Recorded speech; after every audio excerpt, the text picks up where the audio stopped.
In this video, we focus on aggregate preferred expenditure and its components. To understand what determines GDP, we need to understand different components of GDP. Where does expenditure come from? From households, from investors, from government, from the rest of the world. We've discussed this in a previous course, and we discovered that it's convenient to divide up expenditure into 4 categories: government expenditure, private consumption, investment, and net exports. By preferred expenditure, I mean amounts that people would like to spend given their circumstances. Those circumstances themselves may depend on expenditure, but that's something that we will discuss later on. Let's start by 2 variables, government expenditure and taxes. And I'm going to assume they're exogenous, they're given. This may look unrealistic because taxes especially should depend on income. But we make these assumptions to simplify the analysis. That's the main point, is not so much to be correct at this stage, is to develop a model, understand how it behaves, and then put in realism in it. And in the case of taxes, you're going to see that actually it doesn't make much of a difference if I write it as an endogenous variable as a function of income or as an exogenous variable. One actually can extend the analysis from a model with fixed taxes, exogenous taxes, into another one where taxes are endogenous. A lot of results carry, and it's an easy exercise and an interesting exercise in itself. But it's much easier to start with exogenous taxes. And government expenditure, similarly, it probably depends on a lot of variables, but that's a political process, and we're going to take it as given for now. Later on, come back and see what factors might be driving government expenditure. The next variable we're going to focus on is private consumption. The preferred private consumption, how much consumers would like to spend given their circumstances, should depend on a host of variables. And let me list some here, and let's start thinking about them one by one. The first variable that probably drives private consumption is after-tax income, or what we call in economics disposable income. Wealth is another variable that should affect one's consumption decision.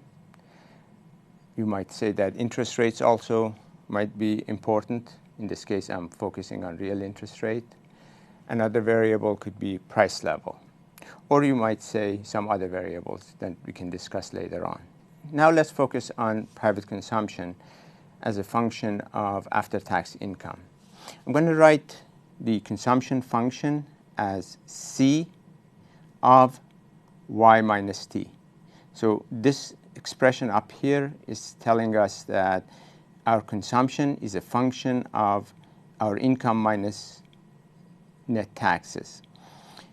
I'm using the same letter C that represents consumption as also the name of the function that connects disposable income to the amount people would like to consume. This just reduces the number of symbols that we need to use. A lot of times people might prefer to use another letter, for example, like f of y minus t. But that will introduce too many letters and would make it difficult to follow the analysis. So let's just focus on using the letter C representing consumption as a function of disposable income. So let's graph this function. If one graphs consumption as a function of disposable income, it looks something like this.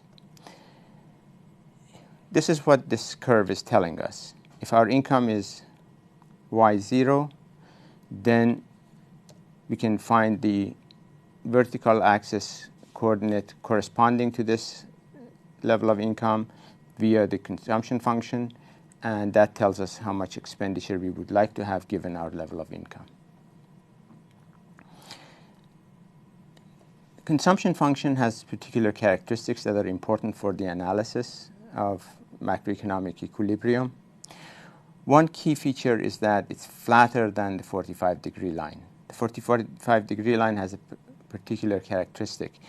it has equal coordinates. For example, if I choose a point here on the green line, 45-degree line, its coordinates are y0 and y0. It represents a situation where households spend every dollar that they earn. So if their income is y0, their consumption is y0. But that's not actually what people do. Normally, if income is y0, people save some of it. They also have to pay taxes. So their consumption is less than the amount that they earn. So this difference between income and consumption is taxes plus private savings. However, notice that at low levels of income, expenditure could be bigger than the income level, especially if our income is 0. Our consumption here is going to be bigger than 0. And that's natural, because if you have low income, you still need to survive, so you need to spend. Either you borrow and spend, or you use your past savings and spend, and therefore consumption is always going to be positive at low levels of income. At some point it becomes equal to income level, but normally consumption is less than income.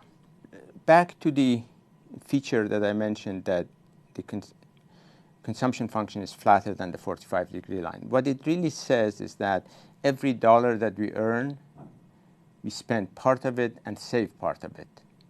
So if we spent every dollar that we earned, then the blue line, the consumption function, would be parallel to the 45-degree line. But actually, people save a portion of their income, and as a result, the consumption function is going to be flatter than the 45-degree line.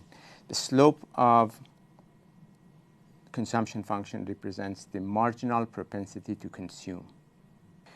Now let's look at other factors that may be affecting preferred expenditure by households. One key variable in this regard is wealth. The wealthier people are, the more they spend, and then less they need to save out of their current income.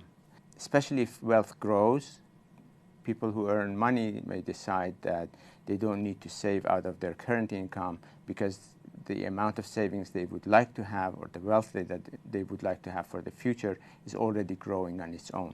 Let's say you own a lot of stocks and the stock market goes up, so you feel richer. If your current income is given and you're saving part of it, you may actually save a smaller portion of it. So when wealth goes up, consumption goes up at every level of income. And as a result, for a given level of income, y0, we're going to have higher consumption. That also means that private savings have to shrink. So rather than being the distance between y0 and c0, it's now the distance between y0 and c1.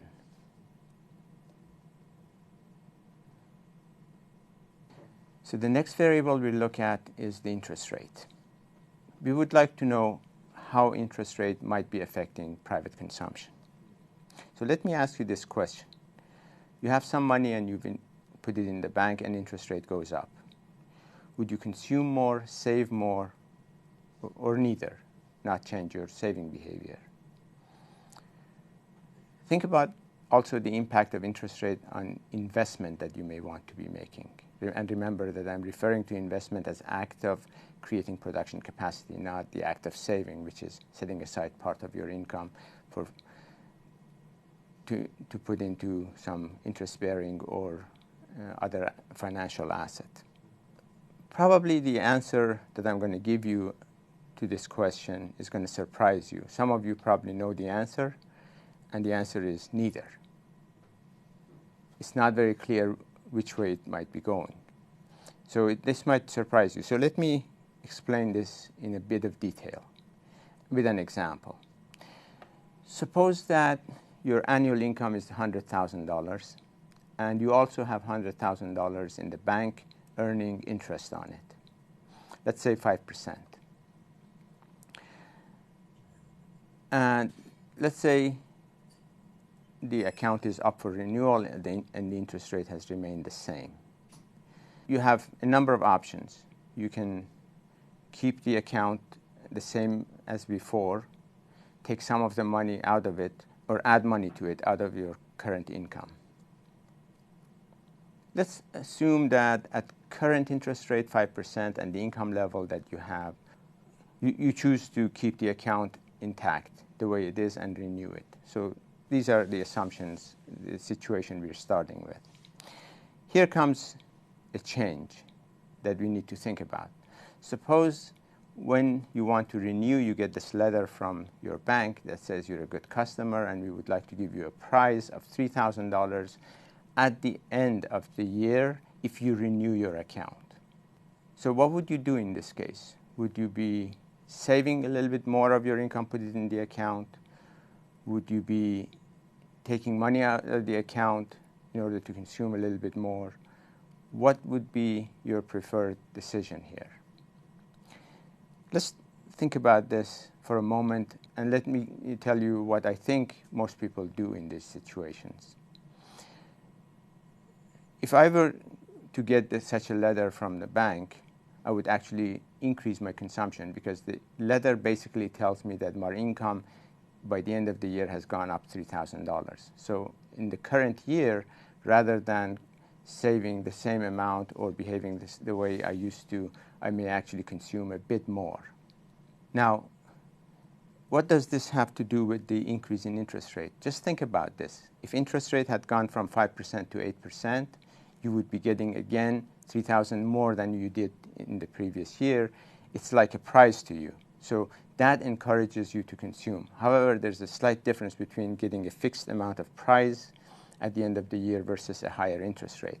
The higher interest rate applies to any additional amount that you save, so it motivates you to save more, but the increased income that comes from it actually discourages you from saving because you're going to be richer in the future and therefore you're likely to want to spend a bit more right now. Now that you have more money in the future, whatever was the purpose of that saving for the future, you have the money. So you don't need to save as much as you did before.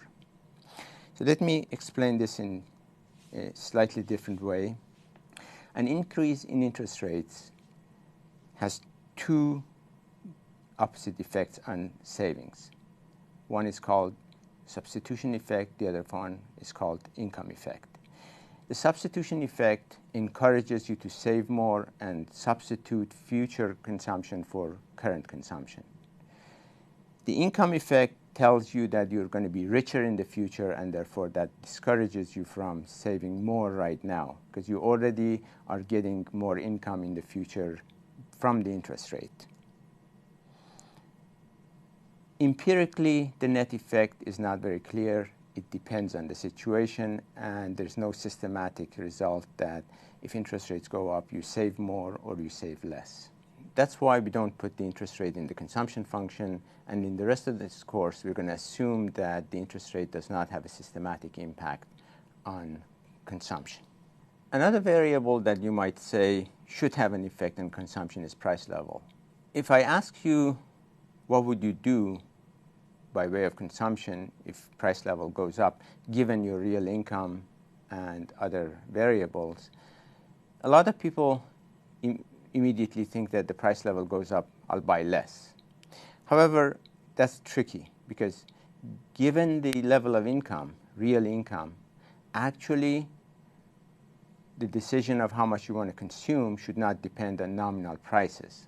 When price level goes up, it means that you pay more, but also the factors that you provide to the market also are going to be priced higher because that's because all prices are going up. The general price level is going up. So somebody's going to be earning that money based on the higher prices. So wages are going to be similarly going up, or profits are going to be going up, or all of them. So higher prices do not necessarily affect consumption because of the general equilibrium effect. Higher prices mean higher nominal income. So as long as real income is given, we're not going to see much of an impact on consumption. So we don't put the price level in the consumption function either, like the interest rate.